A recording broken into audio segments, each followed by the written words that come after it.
By साहब सत्संग करती हैं भोजराज के साथ और कभी कभी उनको सुंदर सुंदर भाव सुनाती हैं। अब कभी भी बाईसा को ठाकुर जी का अनुभव होता है और जब भी ठाकुर जी का अनुभव होता है तो भोजराज बैठ करके देखते हैं।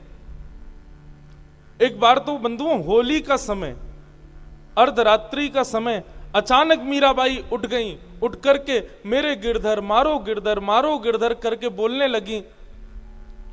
इतने में ही भोजराज अचेत हो गए। देखा उठ करके मीराबाई, क्या हुआ?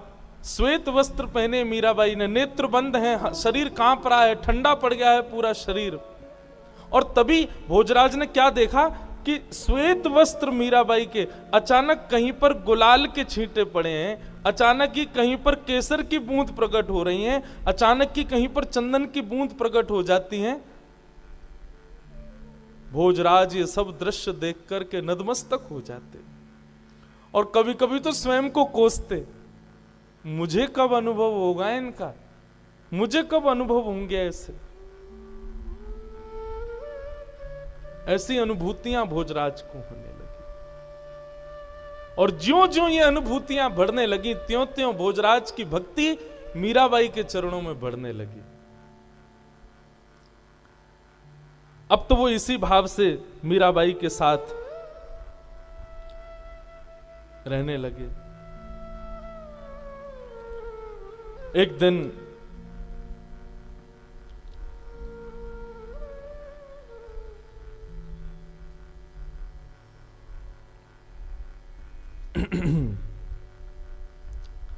मीराबाई मेवाड़ में गणगौर पूजने का समय आया और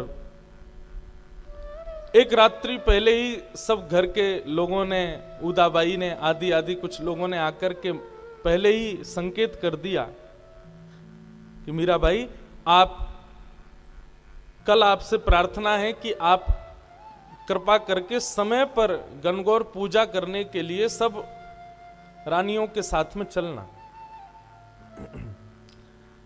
देखिए, अच्छा नहीं लगता है, आप नई नई आई हैं, बात बात पर आपकी आलोचना हो, आपके बारे में कुछ गलत कहें, ये सब शोभायमान नहीं होता है। इसलिए आपसे प्रार्थना है कि कल पंडित जी ने इतने बजे का मुहूर्त निकाला है। मीराबाई बोली, मुहूर्त कब का है? बोले सूर्य उदय का मुहूर्त है। अब मीराबाई बोली, देखो मैं करना नहीं चाहती लेकिन जबरदस्ती कुछ ना कुछ। अब देखिए, सूर्य उदय पर ही लाल जी उठते हैं, अब मैं सूर्य उदय पर कैसे आऊं? लाल जी को उठाऊं क्यों? आपके साथ में पूजा करने जाऊं? सखियों ने कहा, देखो लाल जी की बाद में सेवा हो जाएगी, लाल जी बाद में उठ जाएंगे, आप देख लो ना, एक दिन गणगौर की पूजा करने चलो। मीराबाई रात भर सोचने लगी, क्या करूं क्या करूं क्या करूं। ब्रह्म मुहूर्त का समय हुआ, मीराबाई उठ गई, नहा धो करके ठाकुर जी के लिए जल उष्ण किया, चूल्हे पर गर्म करके जल, जैसे ही बोले आज ठाकुर जी की जल्दी सेवा कर देती हूं।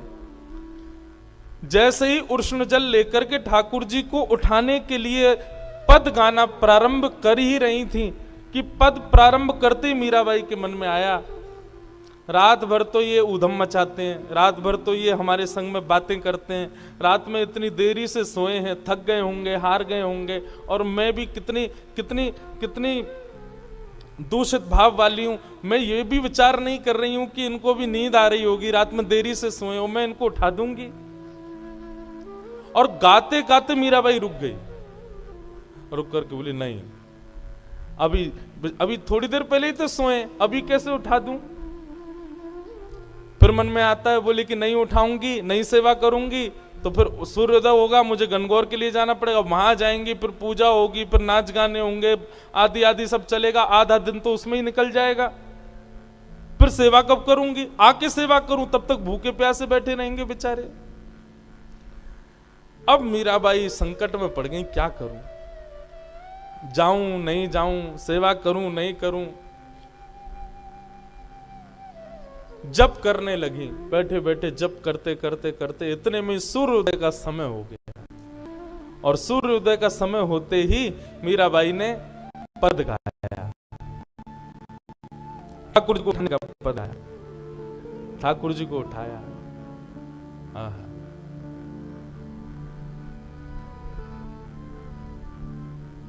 उठाने का पद गाया।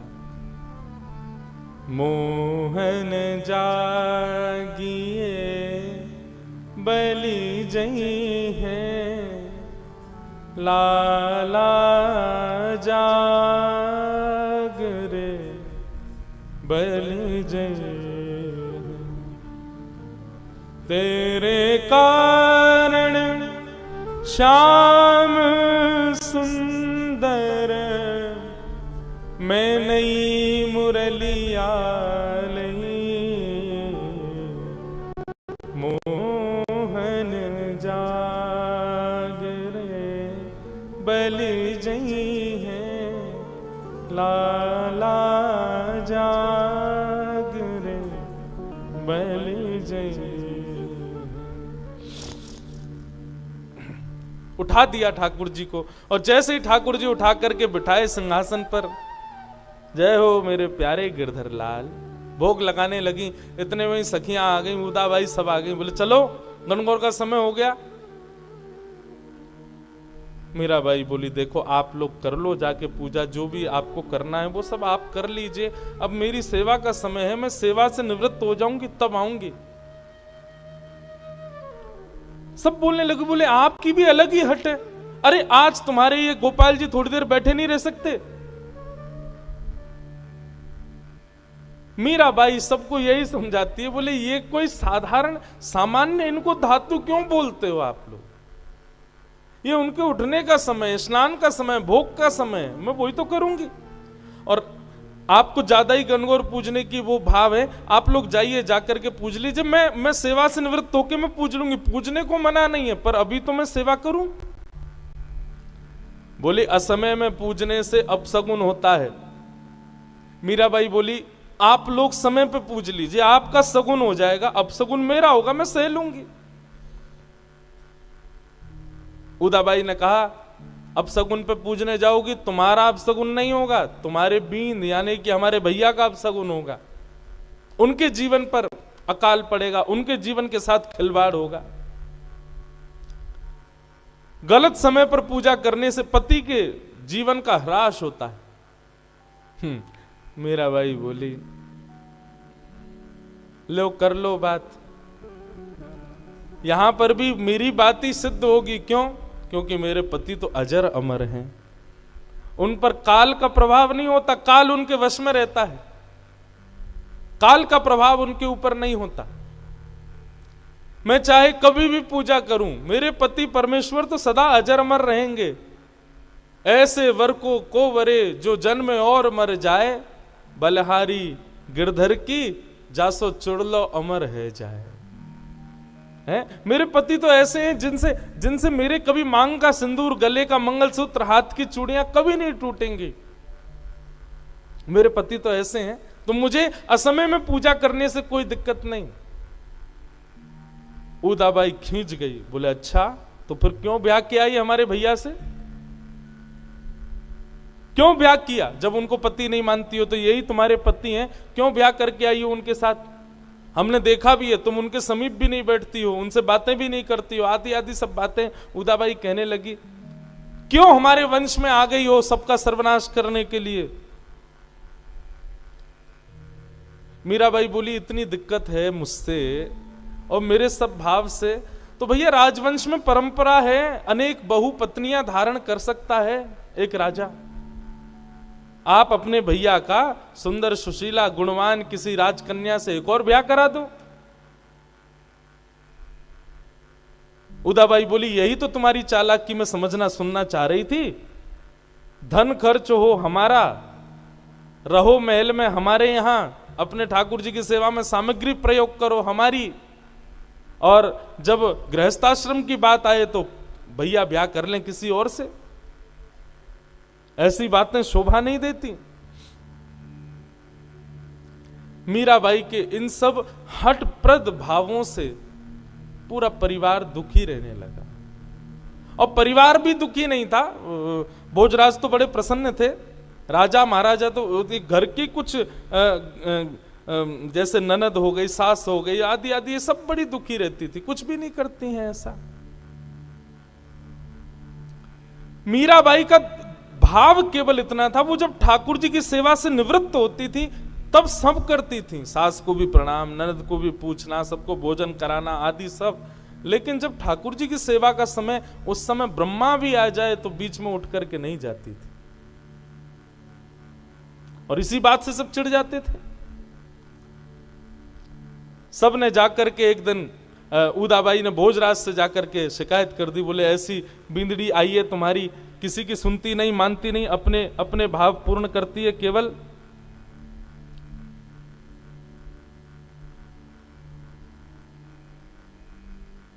भोजराज ने अपनी बहन को ही समझाया, बोले बहन हम लोग राजा आदमी हैं, हम लोगों को लड़ाई करना, झगड़ा करना, धन अर्जित करना, रत्न बनाना, इन्हीं से ही फुर्सत नहीं है। भक्त लोगों की भाषा हमको समझ में नहीं आएगी। मीरा भक्त है, वैष्णव है, उसके भक्ति भाव में उसको लगे रहने दो, हमारे तुम्हारे विषय से परे है उसके भाव। इसलिए बहन मैं भी कहूंगा कि तुम भी ज्यादा मत पड़ा करो, उसको करने दिया करो जो उसका भाव हो। उदाबाई बोली खुद हमारे पति की भी बुद्धि पर कुछ टोना कर दिया इसने, हमारे भैया की बुद्धि पर भी कुछ टोना कर दिया, वे भी कुछ नहीं समझ रहे बात को।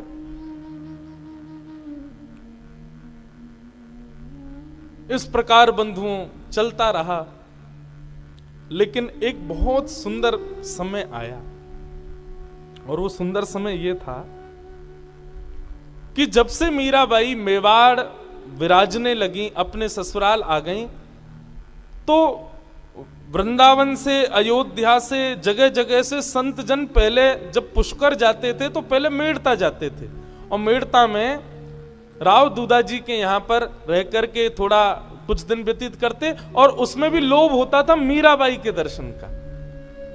मीराबाई का दर्शन करते और दर्शन करने के बाद फिर पुष्कर जाते थे।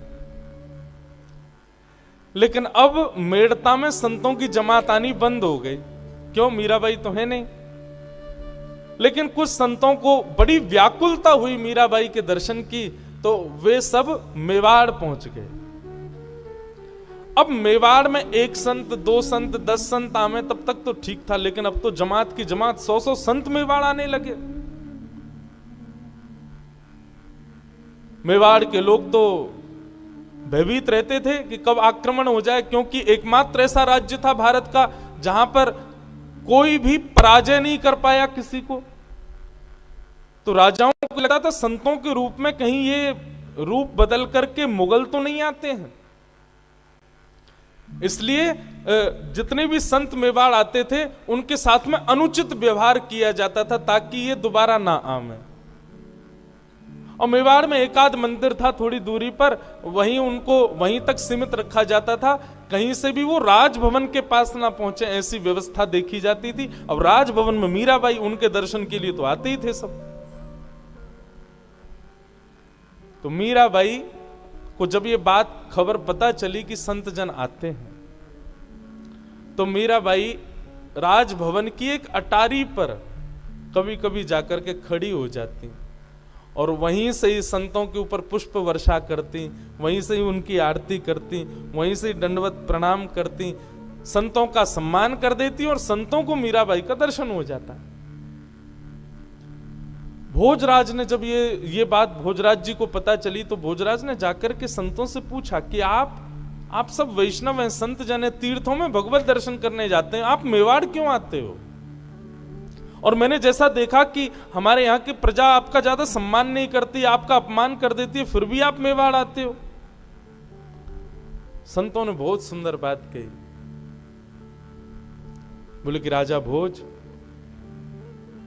हम वैष्णव संत जन पहले मेड़ता जाया करते थे, वहां तो मीराबाई का सहज दर्शन होता था।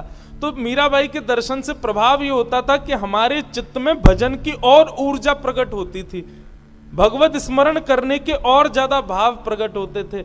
लेकिन जब से मेड़ता से मीराबाई चली गई, हमारे हृदय में कभी कभी भावना होती है कि हम अपने भजन को और थोड़ा दीर्घ करें। मेड़ता जाते हैं तो वहां मीराबाई मिलती नहीं, इसलिए हम लोग मेवाड़ आते हैं ताकि यहाँ आकर के मीराबाई का दर्शन करें और दर्शन करते हमारा भजन बढ़े।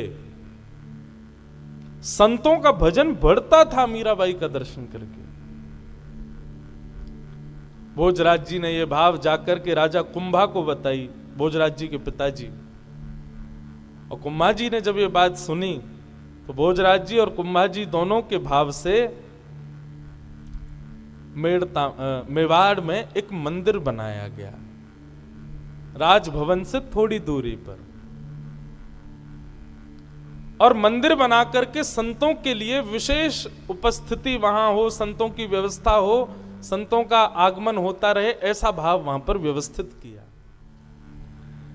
इस प्रकार सब चल ही रहा था कि तीज का दिन आया। और तीज के दिन सब लोग अपने अपनी व्यवस्थाओं अनुसार जैसा उत्सव मनाना चाहिए सब लोग कर रहे थे। मीराबाई अपने ठाकुर जी की सेवा कर रही थी और सेवा करते करते करते करते ठाकुर जी प्रत्यक्ष प्रकट हो गए मीराबाई के सामने। जैसे ही प्रत्यक्ष प्रकट हुए, अब तो आते ही थे ठाकुर जी, कभी कभी अनुभव किया कराया करते थे, परंतु विवाह के पश्चात आज ठाकुर जी का आगमन जब हुआ, मीराबाई तो व्याकुल हो गई, नाचने लगी, गाने लगी, सखियों से कहने लगी मंगल वाद्य बजाओ, आनंद करो सब लोग। सब जगह आनंद की लहर मीराबाई के पूरे भवन में होने लगी।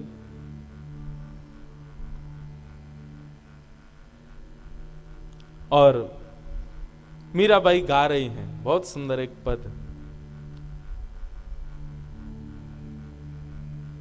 आज मेवाड़ में पहली बार ठाकुर जी प्रकट हुए हैं, मेड़ता में तो हो चुके थे। मीराबाई गा रहे हैं, घर बैठे पिया पायो। मीराबाई नाच रही हैं, गा रही हैं, बार बार हृदय से लगा रही हैं। बात पहुंची भोजराज के कानों में, दौड़ करके आए तो देखा एक आज अद्भुती छटा है पूरे महल की।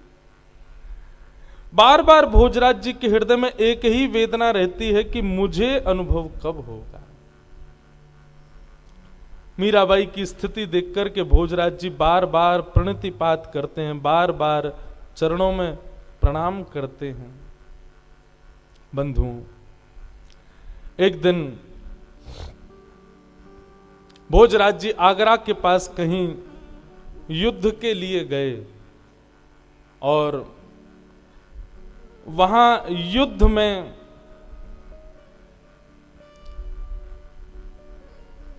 बहुत गहरी चोट लगने की वजह से भोजराज जी जख्मी हो गए। जब उनको लाया गया वापस मेवाड़, वैद्यों ने चिकित्सा की, खूब औषधियां प्रदान की, लेकिन वैद्य जान गए थे कि विषैला बाण लगा है, जिसकी वजह से अब भोजराज जी शायद बहुत लंबे समय तक जीवित नहीं रह पाएंगे।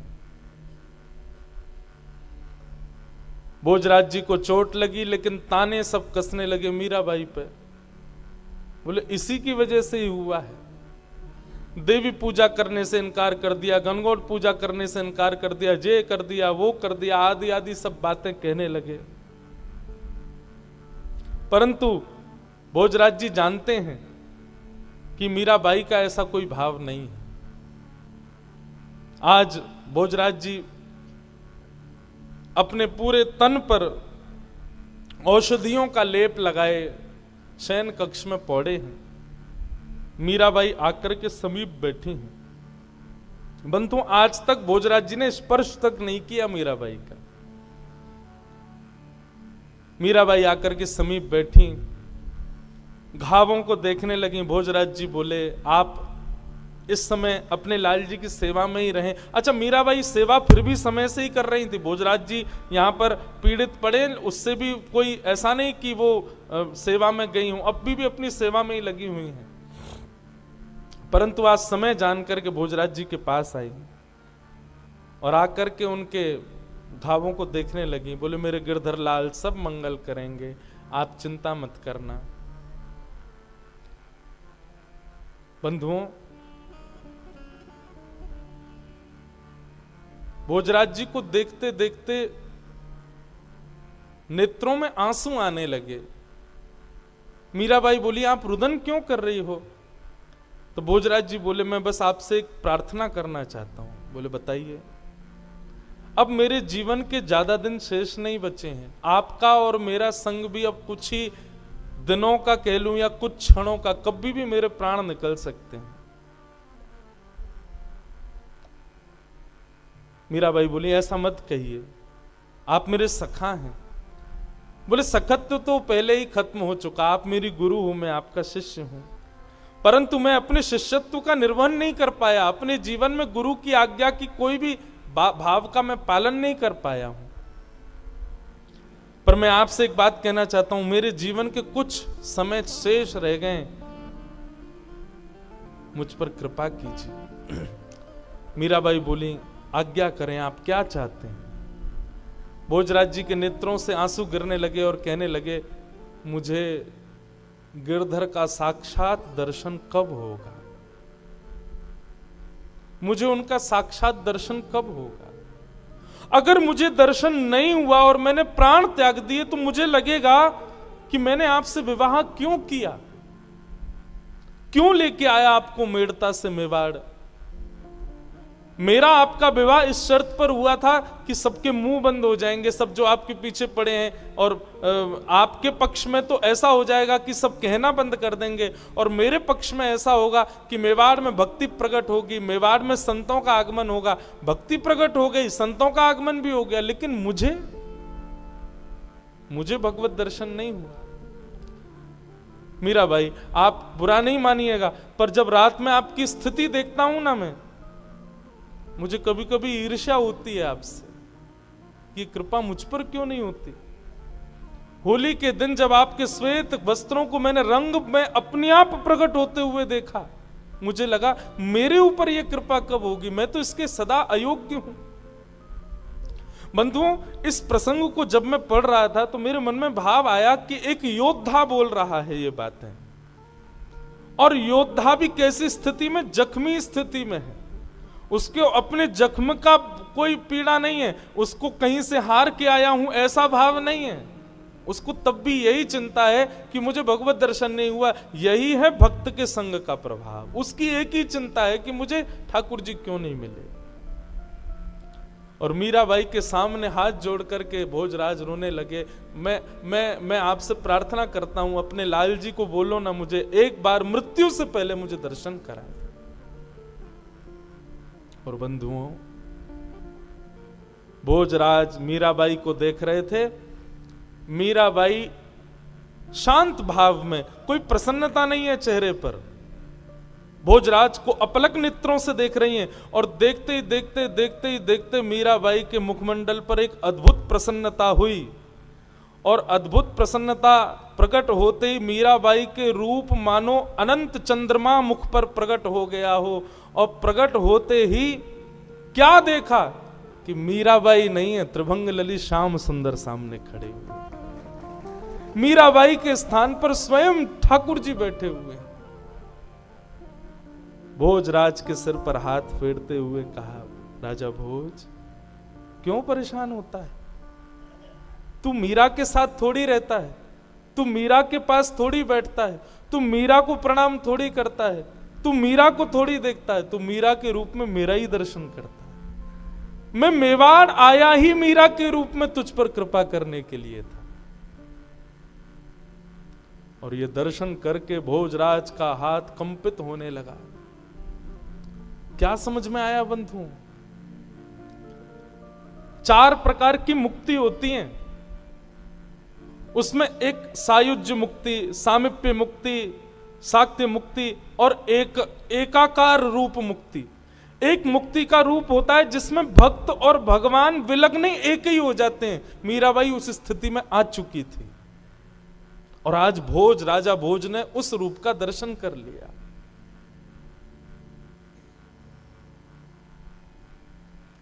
कटाक्ष नेत्र, सुंदर नासिका, अधर बिंब, जैसा मीराबाई वर्णन करती थी, गिरधरलाल ऐसे हैं, ऐसे हैं, ऐसे हैं, वो सारा दर्शन मीराबाई के रूप में भोज को होने लगा। भगवान, मुझसे कोई अपराध तो नहीं बनाना, मुझे बार बार ऐसा मन में आता है कि मैंने मीरा के साथ कुछ अपराध किया। मैंने कोई अपराध तो नहीं किया ना? ठाकुर जी बोले कोई अपराध नहीं किया, सब मेरी इच्छा से हो रहा है। राजन तुम चिंता मत करो, अब तुम्हें मेरा दर्शन हो गया, अपनी शंका का समाधान दूर हो गया। अब तुम सहजता पूर्वक अपने कर्तव्य से निर्वहित होकर मेरी प्राप्ति कर लो। और ऐसा दर्शन होते ही ठाकुर जी अंतर ध्यान हो गए, पुनश्च मीराबाई प्रकट हो गई।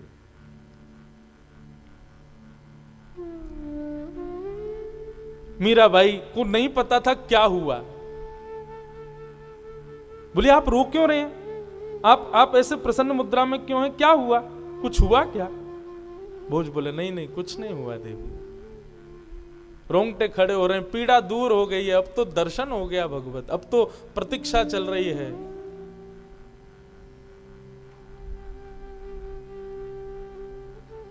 रात्रि का समय, मीराबाई गिरधर लाल के कक्ष में सोई है। भोजराज रात भर अचेत अवस्था में बस वही छवि का बार बार अनुभव कर रहे हैं। सांवली सूरत, मोहिनी मूरत, पीतांबरी पहने, चंदन की सुगंधी। इतने में ही अचानक मीराबाई के साथ में कुछ ठाकुर जी की विरह वेदना हुई।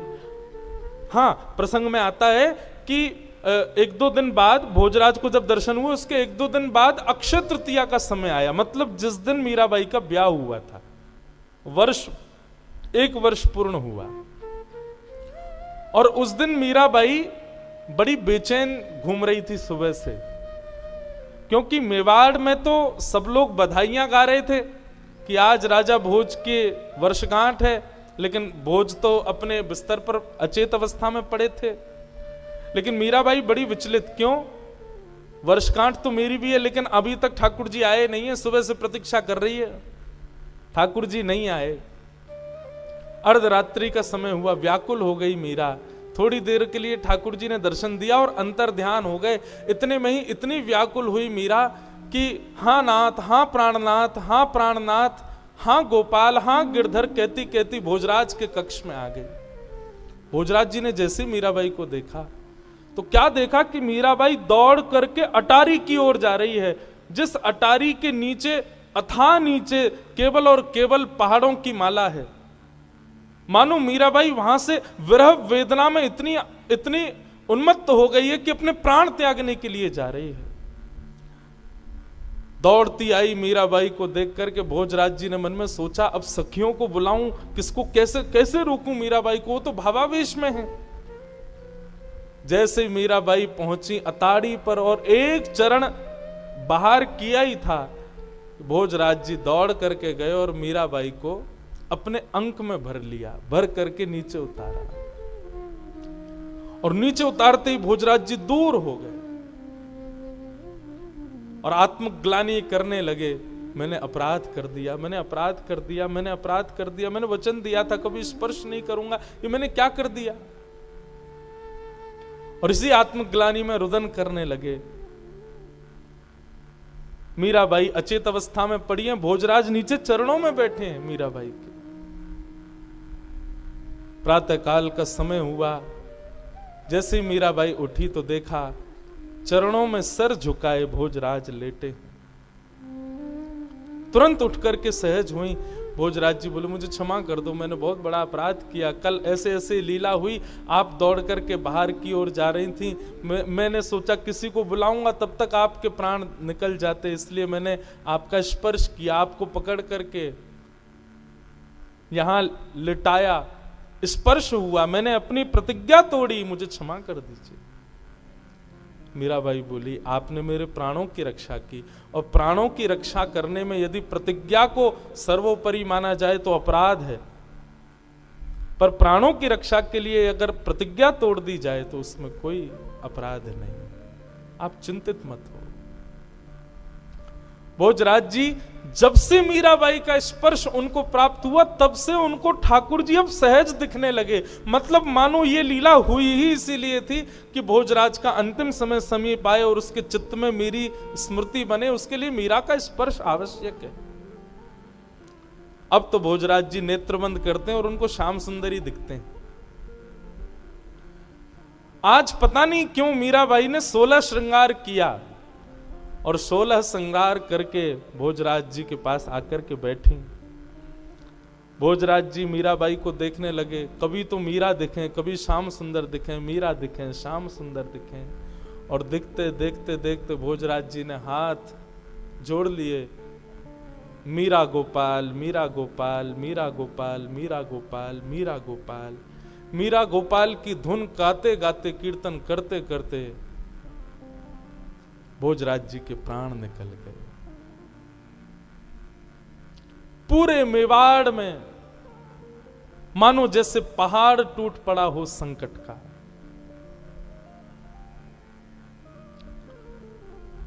मीराबाई भी आज रुदन कर रहे हैं, नेत्रों में आंसू हैं।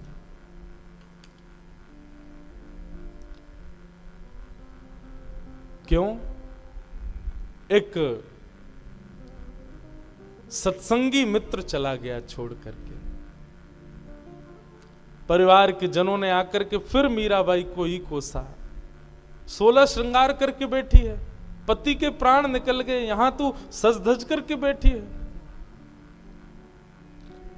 चंदन की लकड़ियों पर चिता लगाई और राजा भोज को अंतिम क्रिया उनकी की गई।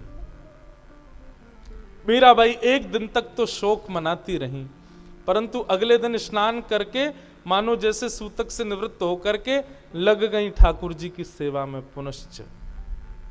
विचार करो बंधुओं, भक्ति की स्थिति, भक्ति की पराकाष्ठा किस स्तर की है मीराबाई की। हमारे साथ में एक अनुचित क्रिया हो तो हम अपने भाव और अपने नियम और अपनी जो रोज की हमारी दिनचर्या है उसमें कटौती करने लगते हैं, और संभव भी नहीं कि हम उस समय कर पाए निर्वहन उस भाव का। पर मीराबाई ऐसे ही नहीं गिरधर गोपाल मिल गए उनको।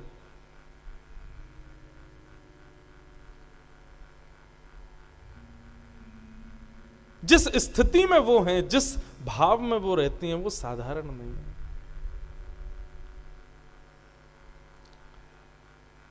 दूसरे दिन से ही मीराबाई तो अपने सहज सेवा में लग गई ठाकुर जी की में। और अब महाराज कुंभा भी चल बसे थे, तो मेवाड़ की राज्य गद्दी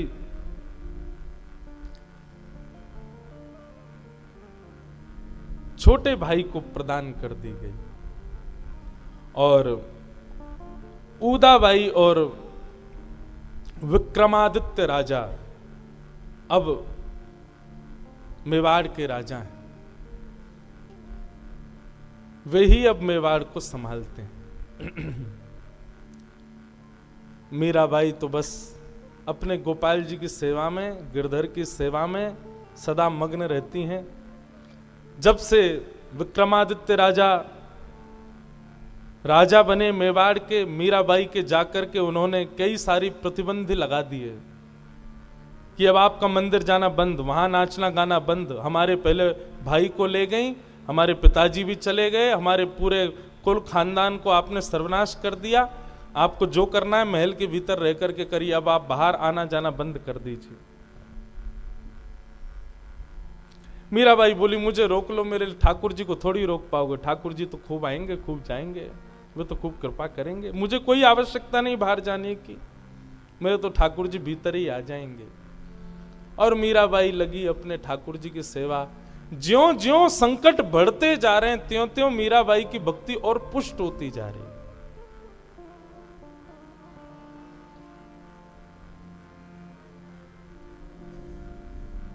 मीराबाई का एक प्रसिद्ध पद सब गाते हैं,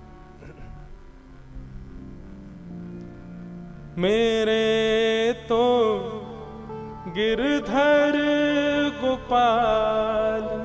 कोई आकर के कहता, हे मीराबाई, आपको कभी स्मृति नहीं होती भोजराज की?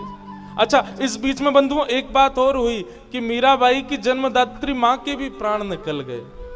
मीराबाई ने उस दिन भी केवल जन्मदात्री माँ को याद किया, खूब रोई, लाल जी से बोली मेरी मैया को सदगति देना, मेरे सुख के लिए बहुत विचार करती थी, मैं खुश रहूं, मैं प्रसन्न रहूं, ऐसा भाव करती थी।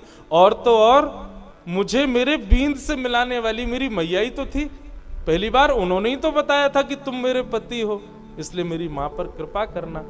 ये सब स्थितियां देख करके कोई सामान्य व्यक्ति पागल ही समझता था मीराबाई को। वो कहते तुमको अपनी मां की याद नहीं आती, अपने पति के बारे में कभी चिंतन नहीं होता, ये सब बातें तुम्हारे हृदय में क्यों नहीं आती, तुम किसको अपना मानती हो? मेरे तो गिरधर गोपाल